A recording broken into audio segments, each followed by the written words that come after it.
তো আমরা চাইলে আমরা এইভাবে আমরা কিন্তু দেশের জন্য কাজ করতে পারি, কারণ দেশটাকে কিন্তু তোমরাই গড়তে হবে। ঠিক আছে, তোমরাই কিন্তু দায়িত্ব নিতে হবে বড় হয়ে।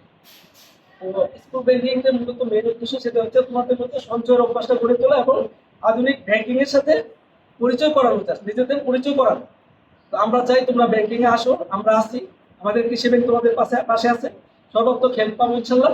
আর এটা মিনিমাম একটা অ্যামাউন্ট, যেটা আমার অ্যাসিস্ট্যান্ট ম্যানেজার বলেছে, কোনো সমস্যা নাই। যারা বয়স 18-র নিচে তোমাদেরকে একটু তোমাদের অভিভাবকের সাথে থাকতে হবে, আর যাদের 18-র উপরে 18+ তারা নিজেরাই চাইলে, যেহেতু আইডি কার্ড পেয়ে গেছে, তারা অ্যাকাউন্ট খুলতে পারবে। আর সবচেয়ে বড় সুবিধা হচ্ছে যে এই অ্যাকাউন্টের কোনো রক্ষণাবেক্ষণ বা পরিচালনার জন্য কোনো সার্ভিস চার্জ, কোনো কর্তন হবে না, একদম নো সার্ভিস চার্জ।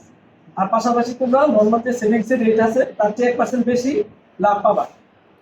এই সুবিধাগুলো আছে, আমরা চাইবো তোমাদের উপবৃত্তির টাকা বলো, যে কোনো ধরনের সুবিধা তোমরা চাইলে এই অ্যাকাউন্টের মাধ্যমে পরিচালনা করতে পারো। তোমরা ভালো থাকো, তোমাদের সুস্থ